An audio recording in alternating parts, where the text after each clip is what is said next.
Hello and welcome. You are listening to the Gay with God podcast, a safe place for us to share our stories and support one another.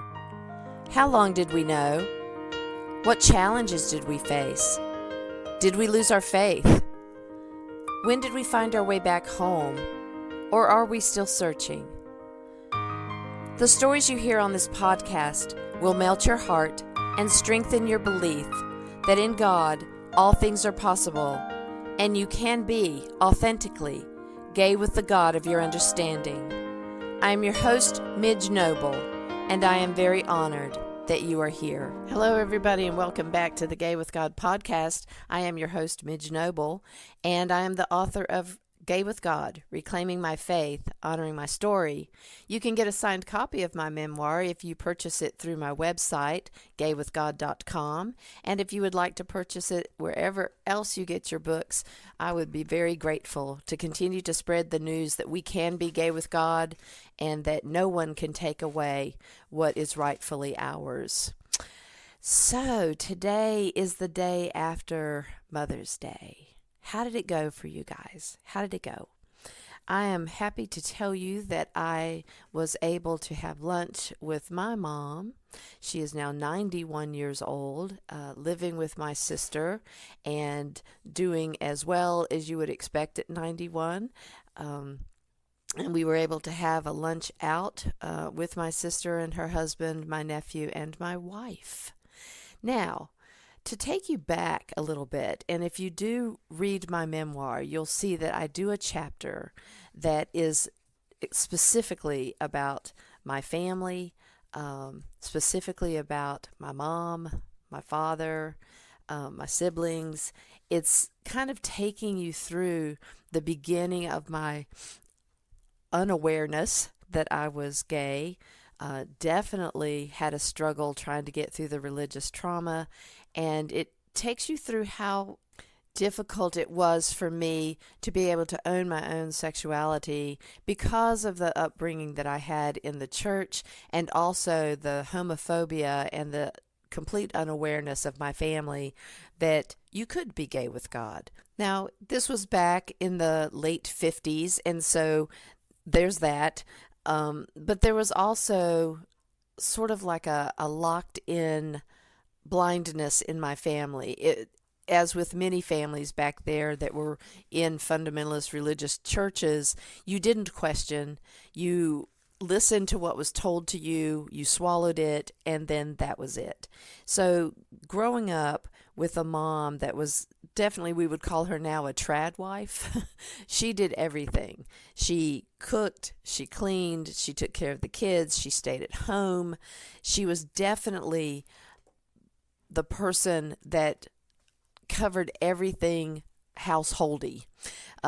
My father would come home from a very long day of teaching and coaching, so sometimes he would get home, if he had away games, he would get home after we kids went to bed, and Mama would always, even if it was the weekend, she would fix the supper, she'd put it on a TV tray, she carried it in to the living room where my father was watching either news or sports.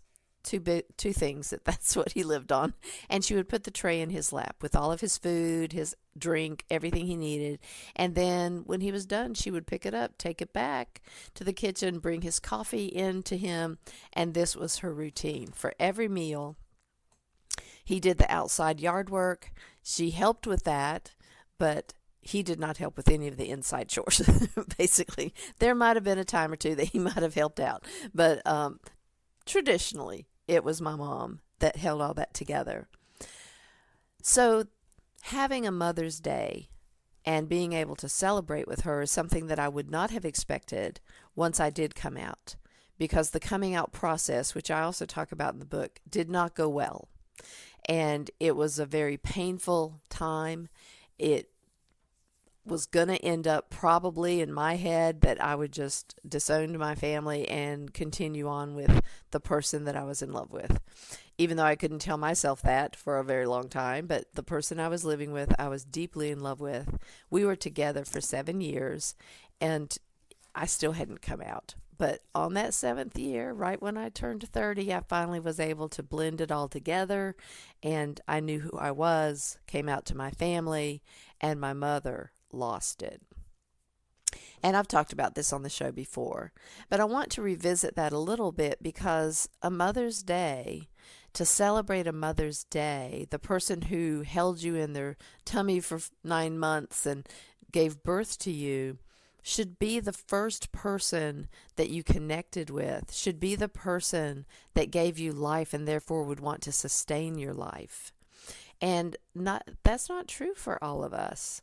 And having an ongoing relationship with my mom has been a journey of not only love, but out of need sometimes, and also a journey with being able to find God's love for my mom and then be able to continue to bring that into the relationship that we have.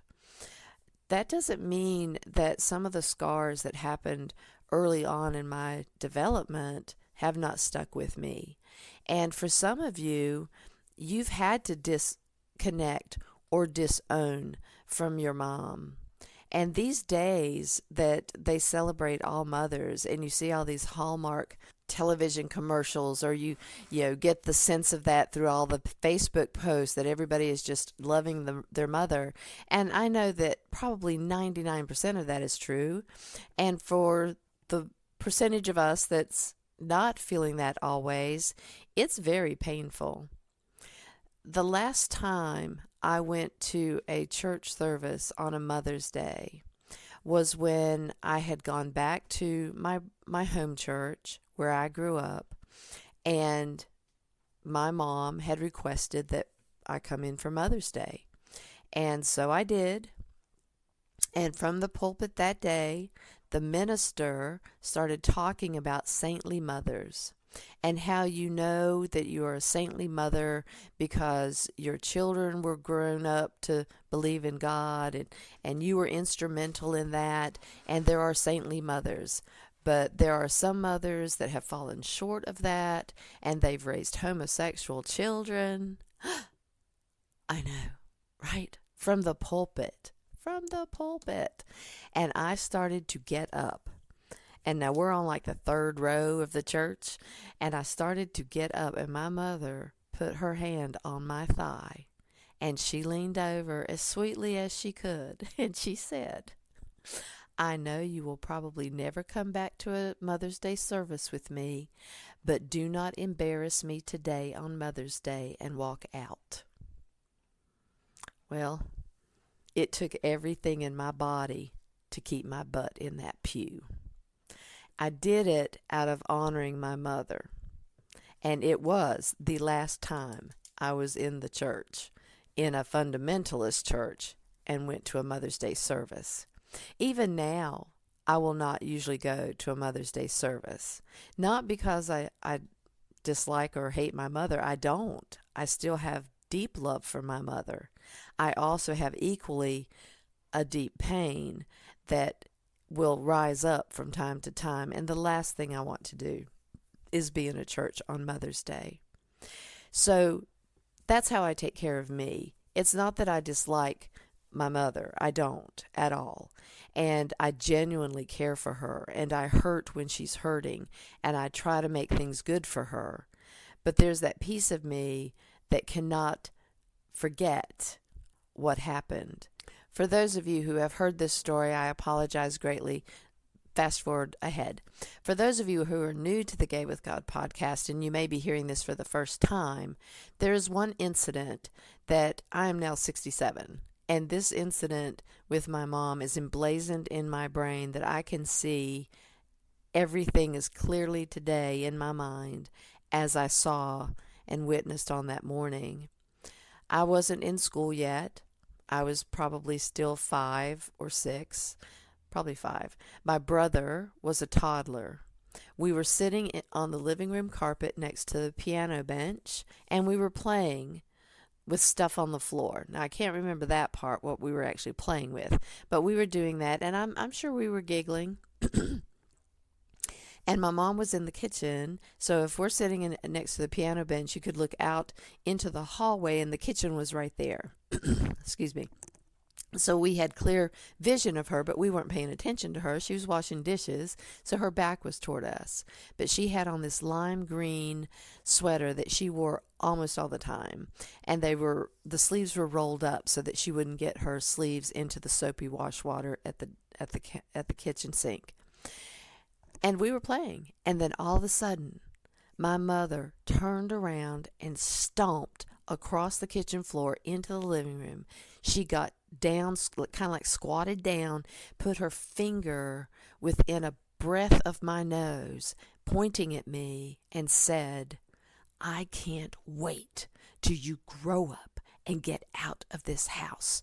Now shut up." And it scared the bejesus out of me. I was terrified. Her face was red. Her eyes were just glistening. She was so angry, they were glistening. And there was soap dripping down her arm to the sleeve that was pushed up, all that soapy water. Well, my mother's very OCD, and if she was in her right mind that day, she would have just been appalled that she was dropping water across the floor. And she turned around after saying that and walked back into the kitchen. And I looked over at my brother, and his eyes were so large, and he looked absolutely terrified. And the only thing that came out of my mouth was, "She didn't mean it. She didn't mean it. She doesn't mean it. She loves you." But in that moment, I really didn't believe that she loved me.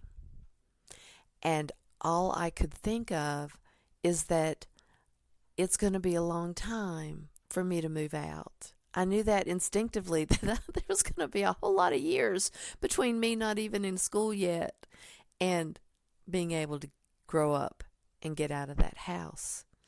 And I think my heart kind of shut down that day, and I didn't really feel anything for her at that moment. And I didn't feel anything for her for a long time after that. I still behaved.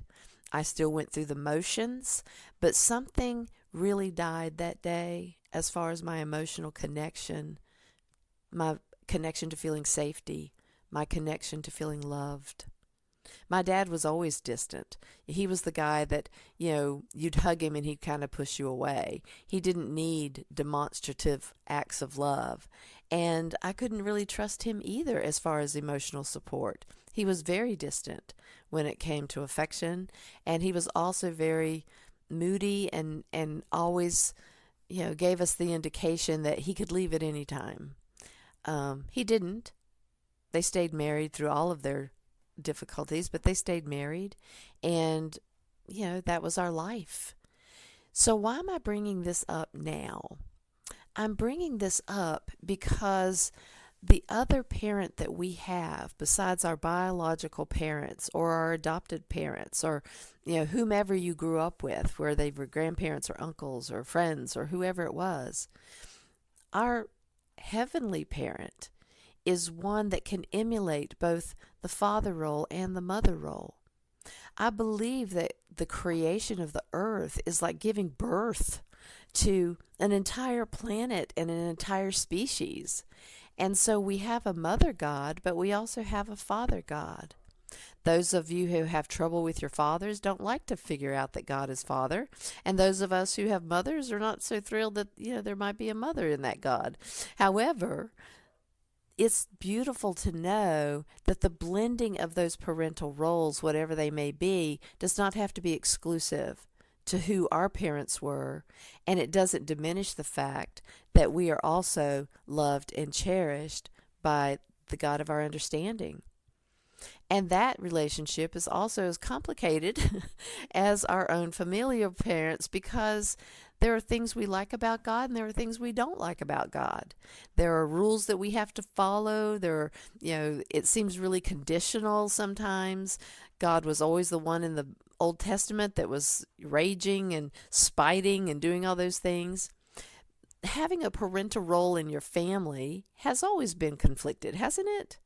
And so we have to figure out, how do we negotiate those relationships, not only with our biological parents or the parent we were raised with, and also our heavenly parent. Because it doesn't say as much about them as it does us. I'm grateful that I didn't walk away from the family because I still love the people in my family. Not that we don't have our challenges and not that we always agree. My sister said the other day, there was something we said, and she goes, I can't believe we found something we agree on. Because even though my sister and I were raised within, just 13 months of each other, we were always dressed almost like twins. She was always the stick rod skinny girl, and I was not ever skinny. And we just kind of had different aspects about us. We played together, we were always together, and yet we were very different, and we are still very different today. Although we did find out at Mom's Day luncheon yesterday that we watch the same shows basically in our respective homes, and we enjoy the same entertainment like that. But on other levels, we are completely different. She still attends a very fundamentalist Baptist church, and I cringe every time I think about it. She really believes I'm too far out there. She loves me. She does believe that I can be gay with God, but she has a very narrow vision of the world, where I have a very expanded vision of the world. So, there's still differences. But those things are things that can enrich our lives instead of separate us. And not leaving my family kept me open to being able to grow through my pain and still be able to meet the challenges of how do you go in for this event and they don't really approve of you. Because in the beginning, my mother blasted my now wife for an hour on the phone, saying the most ugly things to her when she finally got the letter that I had written them to come out, because this girl wasn't safe enough to do it in person. No. And so I wrote them, and they had a horrible reaction. She blasted her for an hour on the phone. I came home, and I was instructed that my mother had told me to call her. I didn't want to, but my now wife, we were just, living together at the time, but my now wife said, hey, I was on the phone with your mother for an hour. She said to call her. So, I guess it's my turn. And then there was another 30 minutes, blasting me. And then my father refused to take my phone call because I had to call him and tell him that my sister had her first child. It went terribly wrong. She had emergency surgery afterwards, and I was calling to let them know that they needed to get to the hospital because we did not know if she was going to make it through the surgery. And I had to call him 4 times before he finally passed the phone to my mother for her to talk to me, because he would not listen to the sound of my voice. So those things are things that we can walk away from, and we would be validated in doing so. We can walk away from God when we think he has spited us, when we think that he has, been too rough or he has too many conditions. And that would be okay as far as our choices go. And yet we always live with that piece of anger, that piece of dissension, that piece of unfinished business. And it doesn't feel free. It does not feel free. For those of you who have had to discontinue for your well-being, and you now live a beautiful and wonderful life, I applaud that. And I know for me, there would always be this piece that I couldn't put together. That piece is sometimes very tarnished, and sometimes I want to just throw it away still, and yet that piece still in there connects me to both of my lives. I say in the book that I died at 30. When I came out, I died to the person that I always identified with, the straight girl, the Christian girl, the girl that was going to be a missionary, the girl that was going to, live for God for her whole entire life, and the now Midge that still serves God in every available way that I feel called to serve, and I am still in connection with a birth family that has grown and has recovered some of that light that they needed to have showed me back then and couldn't. They show it now. My mother is very accepting of my wife. She was the one that after I took a picture with her and my sister, while we were setting up the shot for me and my sister to be in a picture with my mother, she's pointing at my beloved and trying to get her to come over to be in the picture. And I said, we'll get one with her in a minute. But it was like she couldn't leave her out. And she likes her very, very much. And it took years, people. It took years for us to feel comfortable being around my family and not thinking they're going to say something or do something that's going to be very divisive. Now, I will never go to church with either one of them because I don't want to hear the preachers that they listen to preach.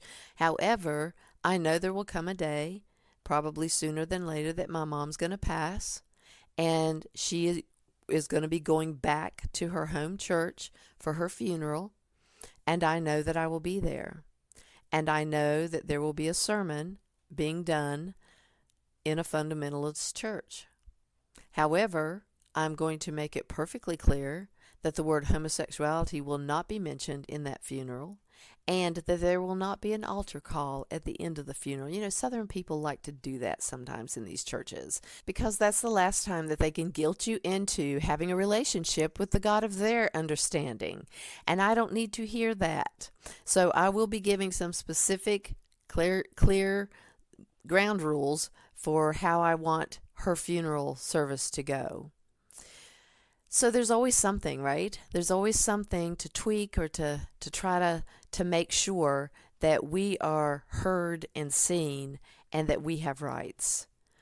So as we move through the Mother's Day and we move into the next celebration, which will be Father's Day at some point, we need to make sure that we are still living our best life and our most powerful life by either keeping people in our lives and continuing to move forward and setting really clear boundaries, or making sure that we stop being abused by those people and that we have shut that door, maybe not locked it, but shut that door for our own protection, and we may or may not choose to open that door again.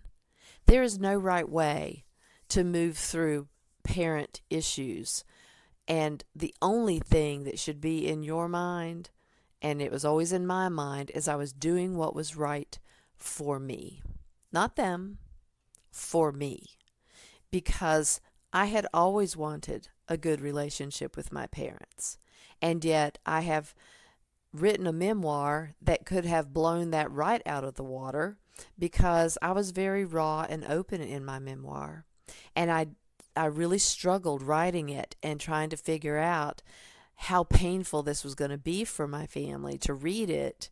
And yet I still felt that I needed to put it out there for you guys who needed to know you could be gay with God, and also to be authentic. So when you read the memoir, I want you to remember that I did struggle to be honest in this book, because I did not want to hurt anybody. And yet I know that it did probably hurt. And yet it was healing also. I actually read my mom's chapter to her face to face because I wanted to be there to also remind her how much I love her, and that I did not write it out of spite. I wrote it for others who had had painful moments and also didn't know that they could be gay with God. And it was a very healing time for us to be able to, cry through some of that chapter, for me to be able to validate my mom, authentically validate her, and let her know the things that she did right. Because at the end of each chapter, I did a little moment of grace, because I wanted each person that I wrote about to know that I had grown through that, and I have a different perspective now. I know why my parents raised us the way they raised us. I know now why my mother was so stressed. I know now why certain things happened. And even though that pain may linger, I now have a different perspective on that pain. And the moment of grace gives me an opportunity to say back to them, I get it, and I still love you. and I honor you. So when we speak in truth, when we take that power to speak the truth, it can still be done in a very loving way. And I would hope that we would always try to find the most loving way to interact with those that, as I always said, didn't leave me at Kmart. They didn't abandon me by the edge of the road. So, they did keep me alive. And I learned a lot of lessons that has really enriched my life as I've gotten older because I have a different perspective.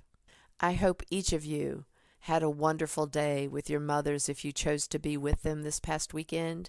And I hope that if you're raising children, you will also remember how to be the mother that your child can grow into themselves by, instead of being a duplicate, that you allow them to let their wings spread and that you can believe in their inside voice to tell them which path to take, that you'll be there to catch them and not belittle them or diminish their light.